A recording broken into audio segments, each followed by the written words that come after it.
Hi friends, എല്ലാവരും food കഴിച്ചോ? ഇന്നെന്താണ് സ്പെഷ്യൽ? ഇവിടെ ഇന്ന് ഉച്ചയ്ക്ക് കാച്ചിൽ പുഴുക്കാണ് കേട്ടോ. ഞാൻ കാച്ചിൽ പുഴുങ്ങാൻ വേണ്ടി വെച്ചു.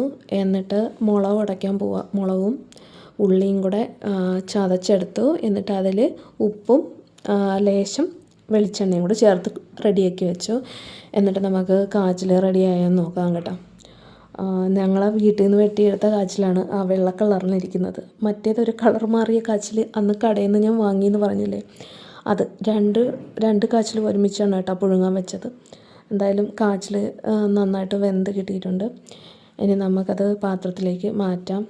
ഇന്ന് വീട്ടിൽ പണിക്ക് ആൾക്കാരുണ്ട്, വഴി കെട്ടൽ നടക്കുക. അപ്പോൾ അവർക്കുള്ള ഫുഡാണ് കേട്ടോ. അവർക്കും ഞങ്ങൾക്കും ഉള്ളത്, വീട്ടിലത്തേക്കും കൂടെ ഉള്ള ഫുഡാണ്. ആദ്യം അവർക്കുള്ളത് കൊടുക്കാം. അപ്പോൾ കാച്ചിൽ സെറ്റാക്കി. ഇനി മുളക് ഉടച്ചെടുത്തു. പിന്നെ കട്ടൻ ചായ ഇട്ടു. കട്ടൻ ചായ ഞാൻ ഇതിൽ കാണിക്കുന്നില്ല. അപ്പോൾ വന്നാൽ എല്ലാവർക്കും കഴിക്കാം. അപ്പോൾ തുടങ്ങാം നമുക്ക് പരിപാടി. അപ്പോൾ കമോൺ ഗൈസ്.